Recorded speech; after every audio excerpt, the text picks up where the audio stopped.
ñamde jeeɗiɗi silmaji capantati woni Dakar lamorde Sénégal waktuji ɗiɗi fawi hen to Paris lamorde France.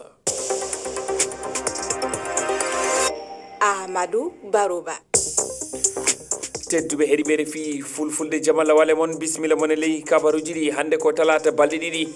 lewru tene ɓuuri hitande ujunnaji ɗi nogas e joyyi ko ɓuuri tengtude kabaruji ɗi oɗo subaka Sénégal guila hanki altine remoɓe hertoriɓe o alhaali wayloɓe e gollanoɓe koye mumen no kawri to jamñajo ɗo waɗani Dakar gam miijade e peeje ƴellitoje nguuri e nder Afrique hooreɓe leyɗele du no tawa nde jonde jokkan ha ñande joyyi lewru ndu gonɗen may gartu hen Mali waɗi lewru hande ko Moussa Mara woni e nder kaso o hoorejo jagorɓe kiiɗɗo Mali no tuuma sappade laamu ngu e lundade kuule leydi ndi en hokki konngol Amnesty International fedde daranide hakkeji yimɓe ɓe du noddi hakkeji makko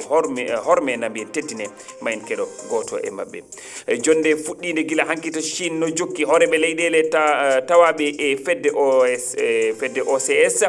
no jewta peeje sembinde nanodiral mabɓe kañum e ɗaɓɓude peeje gam ɓamtare leyɗele fedde nde alhaali haare to Ukraine jokkodiral e leyɗele ko wayno leyɗele Europe e Amerique no woni e toɓɓe ɗeɓe kaani yewtude tedduɓe bisimilla mon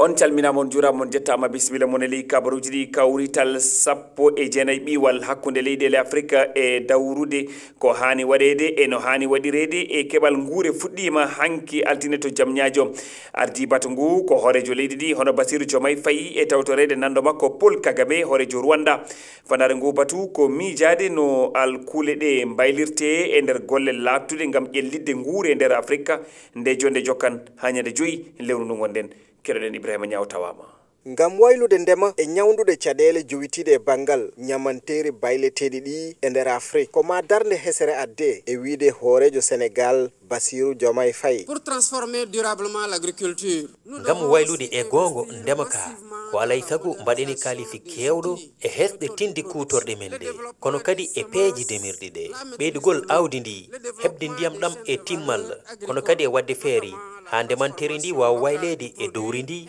kono kadi e hutorade karale kese ɗe e majjum la digitalisation Afrique sohli ko golle e dusde yimɓe remoɓe ko ni wi Djiby Hamady Sow ko demowo arnoɗo tawtorede jonde nde wadde hande soɓe yiiɗi yo Afrique yaaru yeeso yonti hande yimɓe liggo par ce que depuis 1964 65 hikka laamuji men ne mbaɗa programme ne gadda ha joni développement ala commune foof nokku foof laamu ngu waɗa toon moyen yimɓe liggo wona ittude kasaɓe neɗɗo finance yo waɗene ala yoɓe addu matériel ɓe gadda tracteur ɓe gadda matériel ɓe gadda awdi yimɓe keeɓa leyɗele ɓe liggo nokku fof yimɓe wonɓe ɗon ɓe walle ɓe liggo mais yimɓe nane ladde sukaɓe nane marché je heɓe jiiɗi liggade ɓe mbawa dande liggade yoɓe yahaɓe ɓe yiyaɓe ɓe walla ɓe waɗa financé ɓe liggo tummodiral ngal ma jokku ha ñande joyyi ndu lewru to jamñajo jewte ma mbaɗe jowitiɗe e ɗaɓɓude peeje kisal nguura e ko remete e nder Afrique Ibrahima Niang Dakar RFI